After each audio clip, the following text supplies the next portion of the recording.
which the rest of government operates. That's the legislative branch. The executive branch, headed by the president in our system, has the power to execute, implement, and enforce the laws passed by Congress. Then you've got the judicial branch, headed by the Supreme Court, that has the power to interpret the laws and disputes about the laws where they come into conflict between two or more parties properly before the jurisdiction of the courts.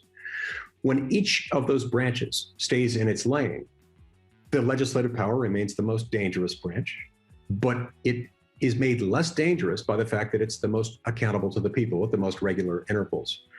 So insofar as we follow those guidelines, the vertical protection of federalism, the horizontal protection of separation of powers, this document really has helped us, and it's helped us prosper. It's led more people out of poverty than any government program ever could or ever will, because it unlocks unlimited human potential by restraining government. Over the last 80 years or so, we've seen a system by which, unfortunately, under the leadership of White Houses, Senates, and Houses of Representatives of every conceivable partisan combination, we've seen a shift in power. We've distorted the vertical protection of federalism by pushing power that belongs to the states up to the federal government. Then once it's inside the federal government, you've seen Congress responding to that in a panic, trying to shield individual members from political accountability that comes from all this power.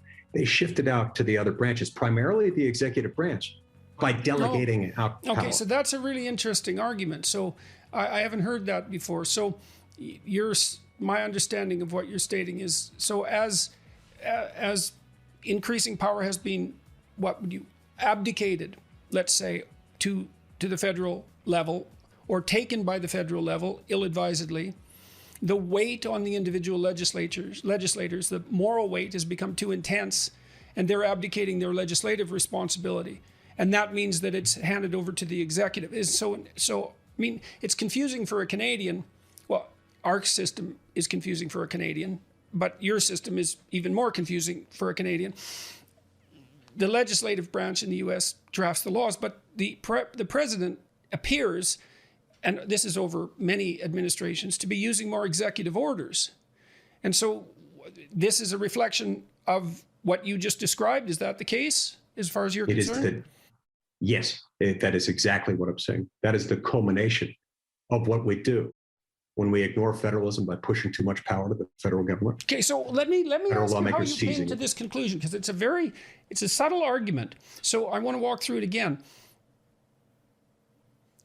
You're basically hypothesizing that at some point, the weight of responsibility becomes too much for any single individual in a position of power to bear.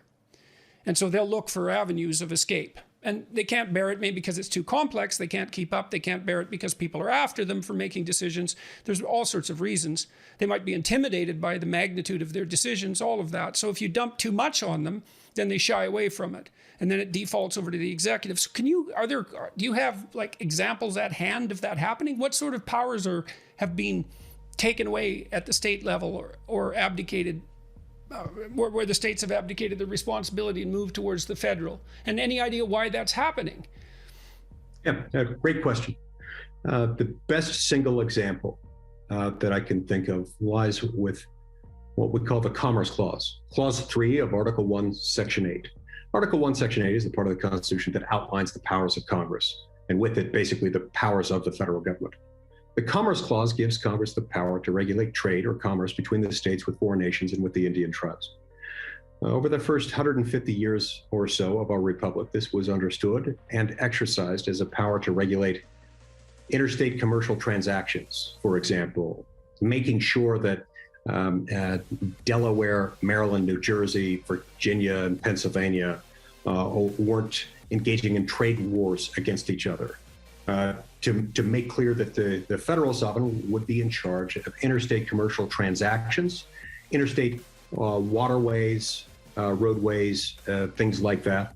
And then we had a shift. And that would be because no single state obviously could do that, because it involves more than one state. So the federal level is the logical level for that power to reside.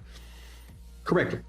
And in that respect, we were trying to set up a single common market to make sure that we weren't operating as 13 independent republics who would engage in trade wars against each other.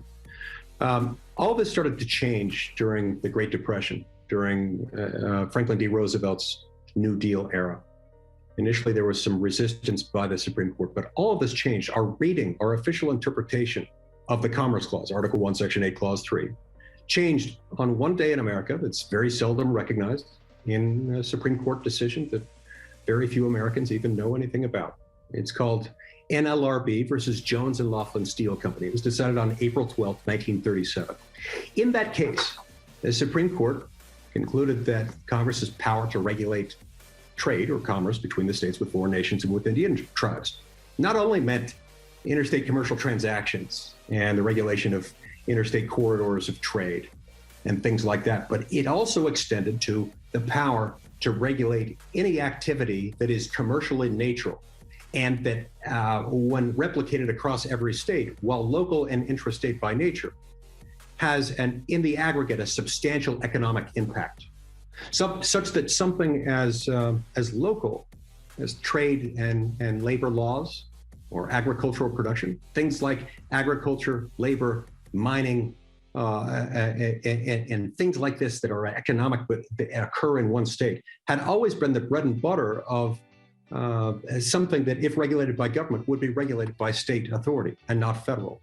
In that case, on that one day, April 12, 1937, the Supreme Court said, no, it's anything that's economic and has a substantial effect. Ever since then, Congress has enacted law after law, federalizing all these issues, labor, manufacturing, agriculture, mining, and so forth.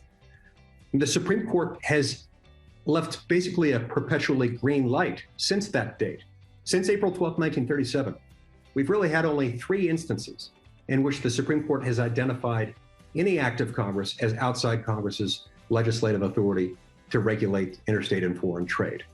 And basically all 3 of them, 2 of those 3 were sort of drafting errors. The Supreme Court explained to Congress how it could remedy. And on the 3rd one, Congress went out ahead and papered over the problem by validating the act of Congress in question as legitimate under a separate provision of the Constitution.